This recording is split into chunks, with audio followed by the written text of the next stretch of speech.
하나님은 나를 사랑하십니다. 나는 그 사랑 안에 있습니다. 하나님은 나에게 말씀하실 것입니다.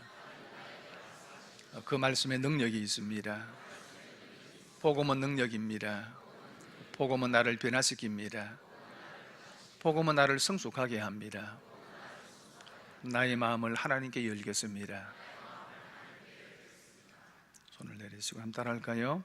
생수의 근원 되신 하나님,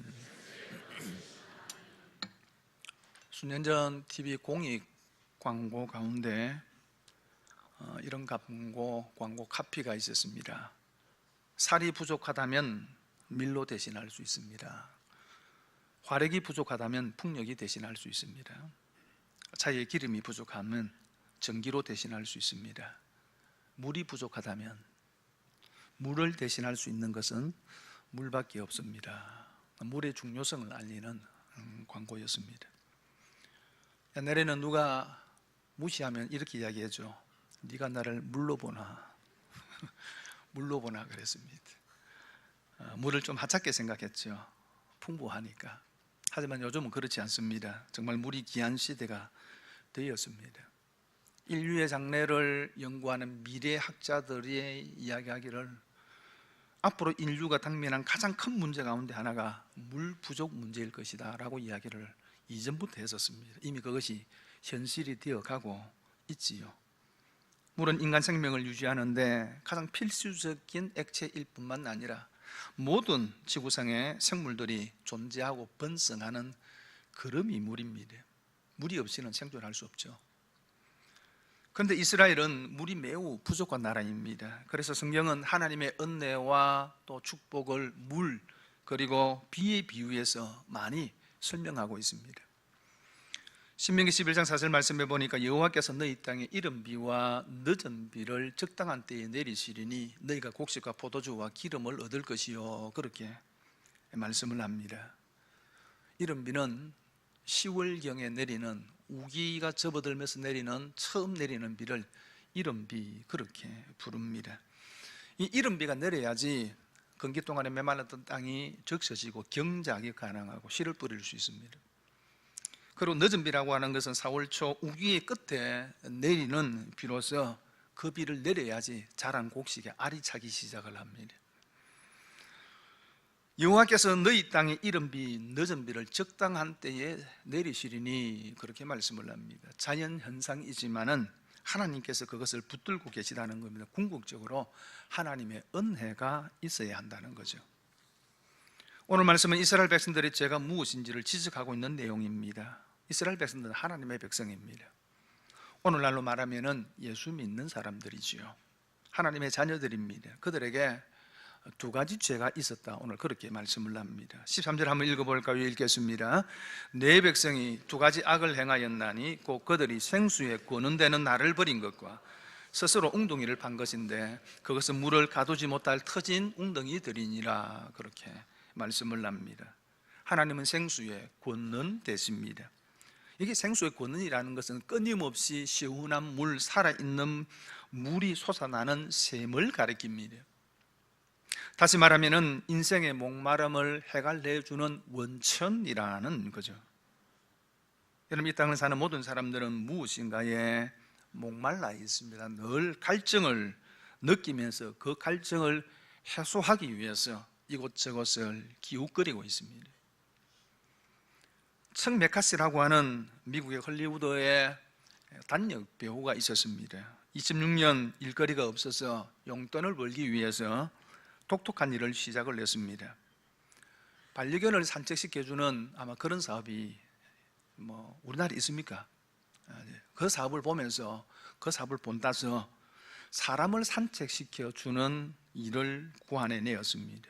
일이 복잡하지 않았습니다. 진진성을 갖고 함께 걷고 말을 들어주고 또 말하고 대화의 상대가 되어주는 거죠. 그러면서 30분당 $15를 받았다고 합니다. 괜찮죠? 근데 외로운 노인들이 여기에 관심을 가질 줄 알았는데 의외로 30, 40대의 반응이 더 좋았습니다.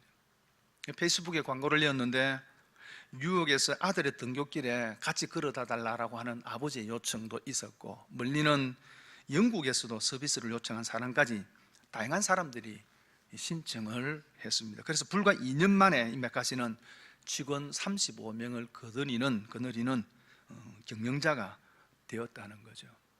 이런 산업을 동반자 산업, 그렇게 부릅니다. 여러분, 점점 이런 산업들이 아마 앞으로 더 이렇게 크게 발전하게 될 겁니다. 그건 뭘 이야기합니까? 그만큼 현대인들의 목마름이 크다는 것을 보여주는 겁니다. 그래서 진정 어린 어떤 교류, 인격적 소통, 격려를 원하는 현대인들의 갈망을 보여주고 있는 거죠. 그렇습니다. 어쩌면 현대인들은 사랑의 홍수 시대에 살고 있지만은 사랑에 목말라 하고 있습니다. 위로와 격려에 목말라 하고 있고, 따뜻함에 목말라 하고 있는 겁니다. 더 나아가서 영혼의 목마름을 갖고 있습니다.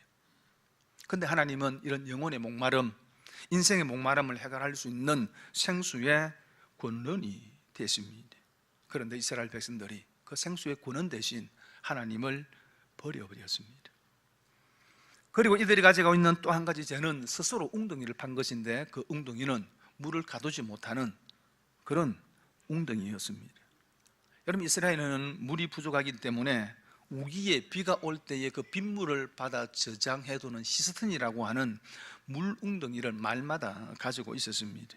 그래서 비가 오면은 그 빗물이 한 곳으로 모이도록 이렇게 도랑을 파고 그 물을 저장해두는 저수고입니다. 그런데 문제는 터진 웅덩이였다는 거죠. 당초 터진 웅덩이를 판 것이 아닙니다. 웅덩이를 파고 석회를 발라서 물이 새지 않도록 잘 해 두었지만은 석회를 바른 곳이 깨어지고 물이 새어버리는 일들이 아마 종종 있었던 것 같습니다. 생수의 권능 대신 하나님을 버리고 스스로 웅덩이를 팠는데 그 웅덩이가 터진 웅덩이였다는 거죠. 인생의 목마름을 해결하기 위해서 하나님을 떠나 이 세상을 따라 살고 우상을 쫓아 살았지만은 결과는 터진 웅덩이였다는 겁니다. 우리말에 밑빠진 독이라는 거죠. 이것이 하나님을 떠난 인생의 결과입니다. 요한복음 4장에 보면 예수님께서 사마리아에 있는 수가라고 하는 마을을 찾아가셔서 사마리아 여인을 만나는 내용이 나오지요. 사마리아 사람은 정통 유대인들과 그리고 이방인들 사이에 태어난 혼혈 민족을 가리키는 말입니다.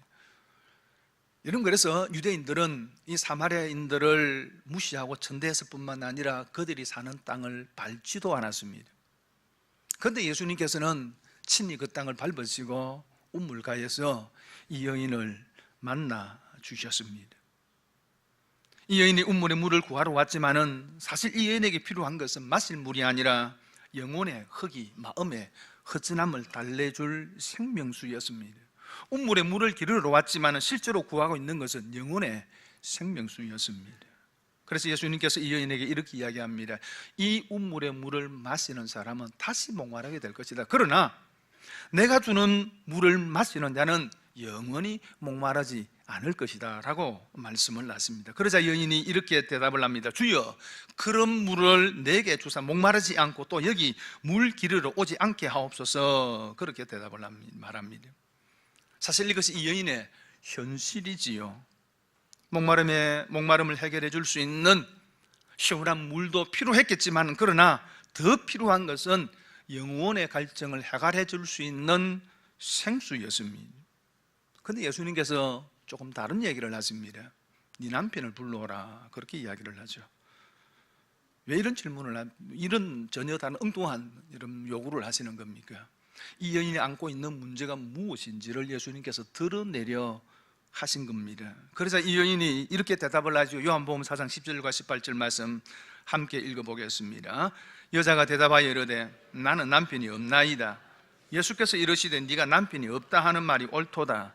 너희에게 남편 5이 있었고 지금 있는 자도 내 남편이 아니니 내 말이 참되도다. 그렇게 말씀을 합니다. 이 여인은 5번 결혼했지만 결혼에 실패했습니다. 그리고 6번째 남편을 만나서 살고 있었습니다. 그런데 이 여인의 대답은 의외입니다. 나는 남편이 없습니다 라고 대답을 한 겁니다. 5번 결혼하고 6번째 남편을 만나 살고 있지만은 없는 것과 같았다는 거죠. 아마 여러분 가운데 이런 마음을 가지고 있는 분이 있을지 모르겠습니다. 나는 한 번이라도 없는 것 같아. 여러분, 참 인생이 그렇죠. 그 남편을 통해서 행복을 얻으려 했지만은 얻지 못했다는 겁니다. 이 여인에게 예수님께서 이렇게 말씀하십니다. 네가 남편이 없다 하는 말이 옳다. 네 말이 맞다. 너에게 남편 5이 있었고 지금 있는 자도 내 남편이 아니니 네 말이 맞다. 그렇게 말씀을 하십니다. 무슨 말입니까? 지금까지 내 인생은 네가 원하는 것을 찾아다녔던 인생이라는 겁니다. 그런데 만족이 있었느냐는 거죠. 남편을 5명이나 갈아치웠지만은 만족이 있더냐라는 겁니다. 네가 추구하고 네가 얻기를 원했던 것을 얻었느냐라는 거죠. 그런데 얻지 못했다. 그러니 남편 없는 거 맞다. 예수님께서 그렇게 말씀을 하십니다. 여러분, 이게 인생이죠. 인생의 허물을 이야기하는 것이 아니고 인생의 본질을 이야기하는 겁니다. 남편을 6번이나 갈아치워도 만족함이 없는 것이 인생입니다. 인생의 행복을 찾아서 이것도 해보고 저것도 해보아도 만족이 없는 것이 우리 인생의 본질입니다. 무엇을 땄든지 무엇을 해보든지 그건 터진 웅덩이라는 거죠. 이것이 이스라엘 백성들의 삶이었고 이스라엘 백성들의 죄악이었습니다. 그런데 오늘 우리도 사실은 다르지 않습니다. 우리가 신앙 안에 있다고 하지만은 끊임없이 생수의 근원 되신 하나님을, 생수의 근원 되신 예수 그리스도를 떠나서 스스로 웅덩이를 파리하는 것입니다. 하지만 그 결과가 뭡니까? 터진 웅덩이죠. 어떻게 해야 합니까?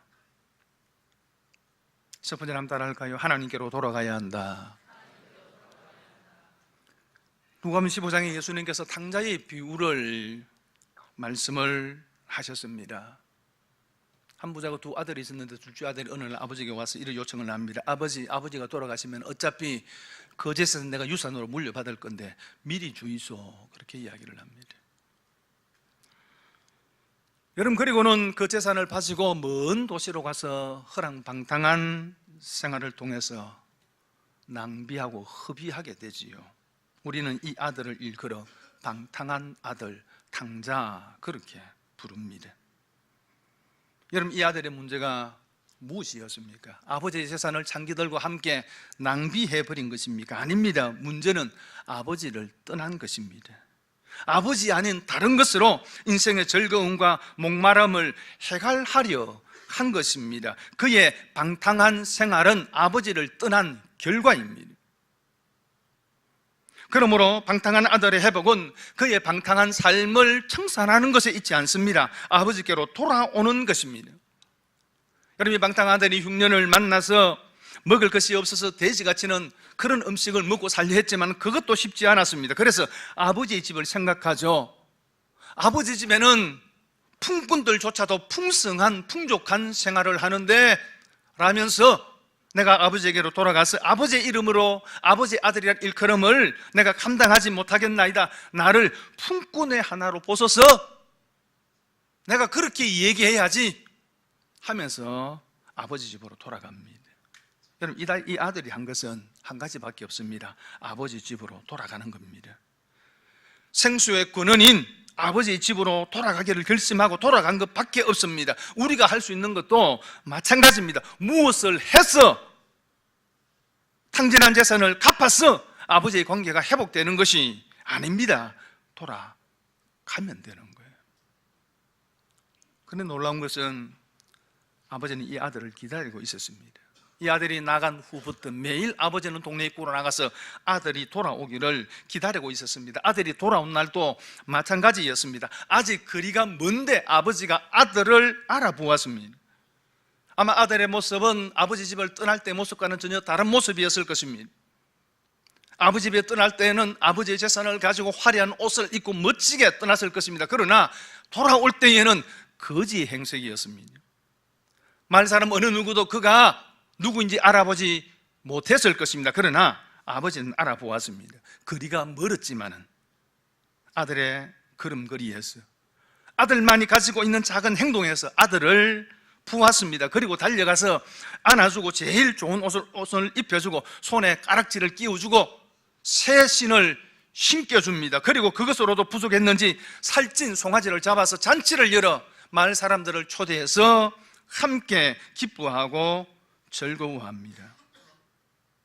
아버지에게 탕자 아들은 언제나 변함없이 아들이었습니다. 그러니 돌아가면 되는 겁니다. 세상의 것으로 목마름을 해결할 수 없습니다. 그건 터진 웅덩이입니다. 생수의 근원 대신 하나님께로, 예수 그리스도에게로 돌아가야 하는 겁니다. 그리고 또 한 가지는 따라할까요? 아버지 안에 있는 축복을 묵상해야 한다.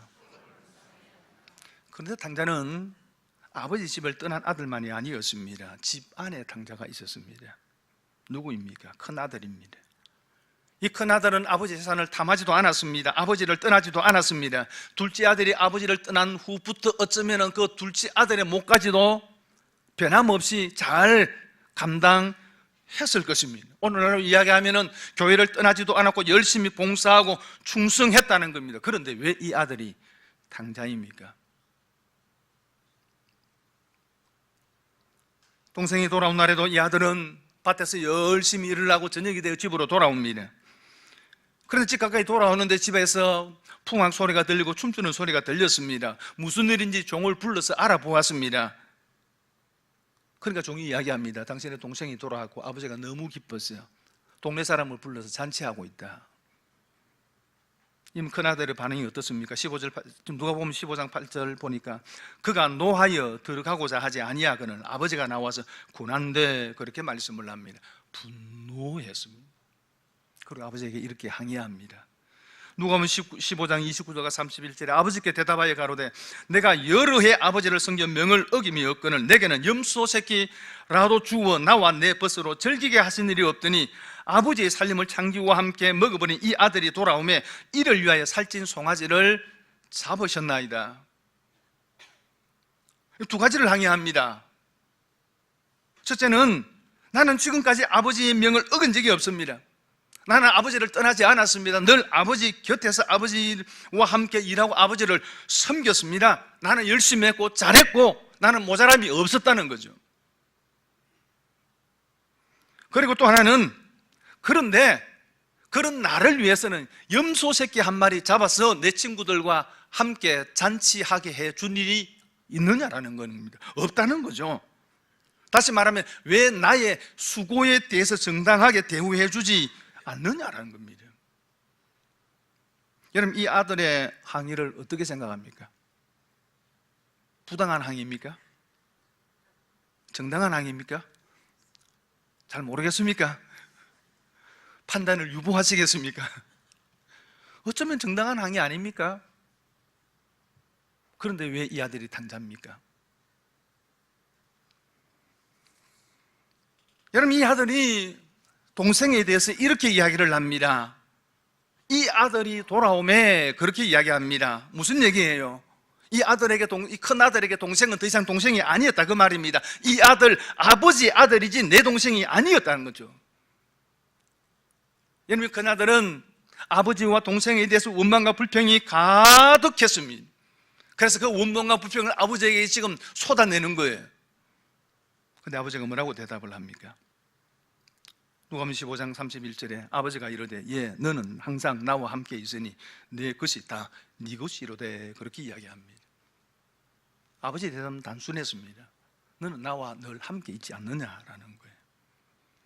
지금 네 동생은 집을 떠나서 돌아와서 이제 오늘 하루 아버지와 함께 나와 함께 즐기고 있지만은 나는 늘 너와 함께 있지 않았느냐? 너는 늘 나와 함께 있어 나를 즐길 수 있지 않느냐 그 말이에요. 그리고 내 것이 다 네 것이라는 겁니다. 너는 품꾼이 아니라는 겁니다. 삭을 바라는 일꾼이 아니라는 겁니다. 겨우 품상 몇 푼 얻고자 네가 그렇게 지금까지 수고했느냐라는 거죠. 그래서 내가 네게 제대로 대우주지 않았다고 그렇게 섭섭한 마음을 가지느냐? 너는 품꾼이 아니라 그 말입니다. 너는 일꾼이 아니고 너는 내 아들이고 너는 주인이다 그 말입니다. 경상도 말로 그래서 이렇게 이야기합니다. 내낀 이기다. 내낀 이기다.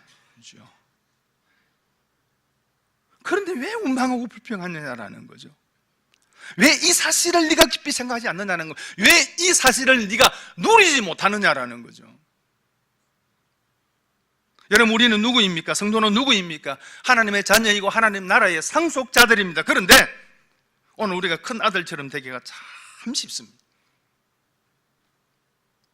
여러분, 우리는 교회를 떠나지 않았습니다. 늘 교회에 속해 있었습니다만은 원망과 불평이 가득할 때가 있습니다. 그저 종교적인 책무와 활동을 이행하는 것으로 나는 모든 것을 다 했다고 생각하고, 그런 나를 위해서는 살찐 소를 잡아줘야지, 우리는 그렇게 생각하는 거예요. 여러분, 큰아들이 왜 이렇게 되었습니까? 그는 아버지 곁을 떠나지 않았지만은 아버지와 친밀한 관계를 맺지 못했습니다. 그저 싹을 바라는 종처럼 일만 한 겁니다. 여러분, 우리가 자기 일을 하면은, 자기 사업을 하는 사람들은 밤새워 일해도 기쁘죠. 왜요? 내 일이니까. 그러나 남의 일을 하는 사람은 어떻습니까? 늘 5시만 기다립니다. 퇴근 시간만 기다리잖아요, 그죠? 그리고 5시가 됨에도 불구하고 일거리가 남아서는 어떤 생각을 가집니까? 원망이 꽉 불평이 가득합니다. 그리고 2시간 더 일하면 뭐라 이야기합니까? 특근 수당 붙여서 내놔라 그러잖아요. 왜요? 남의 일이니까. 여러분, 예수님은 33년의 이 땅의 삶을 살면서 모든 것이 부족했습니다. 그래서 이렇게 말씀을 하셨습니다. 공중에 나는 새도 머리 둘 곳도 있지만 인자는 머리 둘 곳 없다. 그렇게 말씀하셨습니다. 하지만 예수님은 어느 것 하나 부족하지 않았습니다. 왜요? 모든 것이 주님의 것이었기 때문입니다. 예수님이 아버지 안에 있고 아버지가 예수님 안에 있었기 때문에, 늘 이런 친밀함 속에 있었기 때문에 모든 것이 부족했지만 어느 것 하나 부족하지 않았습니다. 이 땅의 고난의 삶을 사셨지만 그것이 원망과 불평의 이유가 되지 않았습니다. 그것이 주님의 일이었기 때문입니다. 그러나 큰아들은 그렇지 않았습니다. 오늘 저와 여러분은 어떻습니까? 종교적인 책무만 다 하는 것으로 나는 괜찮은 성도야, 그런 나에게 하나님께서는 복을 주셔야 돼. 그러면서 마음의 기쁨과 충만 없이 메마른 종교 생활을 하고 있는 것이 아닙니까? 여러분은 하나님의 안에 있는 이 생수를 지금도 누리며 살고 있습니까? 목마른 자는 다 내게로 와서 마시라고 하시는 그 주님의 초청 앞에 여러분 이 생수를 마시고 있습니까? 예수 그리스도 안에 모든 것이 있습니다. 영혼의 만족이 있습니다. 충만이 있습니다. 생수가 있습니다. 이미 우리에게 주신 이 은혜와 충만을 여러분 누리고 있습니까? 그런데 우리는 여전히 집안의 당자처럼, 종처럼 그렇게 살아갑니다. 여러분, 집안의 당자가 되지 마시기를 바랍니다.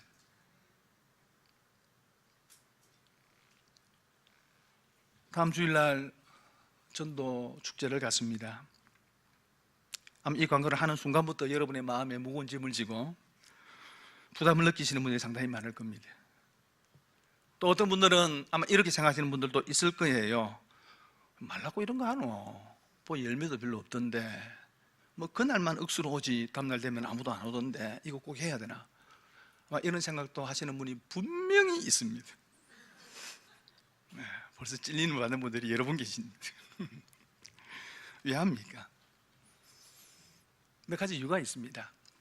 첫째는 전도는 주님의 명령이고 소원이기 때문이지. 예수님께서 부활하시고 승천하시기 전에 중요한 두 말씀을 하십니다. 한 번은 갈릴리에서, 제자들의 출발이었던 갈릴리에서 모든 족속으로 제자를 삼아라 그렇게 말씀을 하셨고요. 그리고 승천하시는 그때 감난산에서 제자를 향하여서 땅끝까지 이르러 내 증인이 되라 그렇게 말씀을 하셨습니다. 주님의 소원이지요. 명령입니다. 이 명령 때문에 우리가 전도하는 거예요. 때로는 말로 전할 수도 있고 우리의 삶을 통해서 전할 수도 있습니다. 분명한 것은 이것이 주님의 소원이기 때문입니다. 그리고 또 한 가지 이유는 전도의 동력을 잃지 않기 위해서입니다. 여러분, 1년에 한 번쯤 우리가 이런 부담을 좀 가져야 되지 않겠습니까? 이런 부담이 있어야지 전도는 해야 되는 것이구나 라고 하는 마음을 빼앗기지 않습니다. 그렇지 않으면 그 마음도 잃어버리고 결국은 전도에 대한 동력, 힘을 잃어버립니다. 몸이 불편하거나 그동안 힘드신 어르신들이 요양병원에 들어가고 나면 더 이상 몸을 움직이지 못한다는 얘기를 우리가 종종 듣게 되어지지요. 뭐 제가 확인한 건 아니지만은 아무래도 요양병원에서는 환자들이 움직이지 않는 것이 돌보기 편하겠지요. 운동을 안 시키지 않습니까? 운동을 안 하면 어떻습니까? 뼈와 근육이 결국은 굳어가죠. 그러면은 나중에는 사실은 움직일 수 없게 되어집니다. 여러분, 전도도 안 하면 못합니다. 헌신도 안 하면 못합니다. 다른 것도 마찬가지입니다. 안 하면 결국은 못하게 되는 겁니다. 그러니 조금 움직여 보자는 겁니다. 이 힘을 잃지 말자는 거예요. 그리고 또 한 가지는 우리 자신을 위해서입니다. 여러분, 전도 어렵죠? 솔직히 우리끼리 하는 얘기인데, 그죠? 솔직히 우리끼리 하는 얘기인데 참 부담스럽죠? 왜 그렇습니까? 그 이유가 뭐예요? 여러 가지 이유가 있겠지만 중요한 한 가지 이유는 우리 안에 영적 충만이 없기 때문입니다. 여러분, 컵에 물을 붓습니다. 가득 차죠? 계속 부으면 어떤 일이 생깁니까? 물이 흘러 넘치게 되어집니다. 전도는 어떤 면에서 내 안에 하나님의 은혜가 가득 차고 내 안에 하나님의 주신 능력으로 가득 차게 되어지면, 복음이 가득 차게 되어지면은 그게 흘러 넘칩니다. 그래서 전하는 거죠. 간혹 우리 여성분들이 하는 얘기를 의도치 않게 엿들을 때가 있습니다. 이런 얘기 참 많이 하시더라고요. 어디 가면 무엇이 좋더라, 어디 가면 무엇을 잘한다더라, 어디 가면 참 싸다더라. 아니, 그 가게에서 홍보해달라고 부탁한 적이 없어요. 홍보해달라고 일당 준 것도 없어요. 그럼에도 불구하고 자랑하더라고요. 입소문이라는 거죠. 전도도 사실 그래야 됩니다.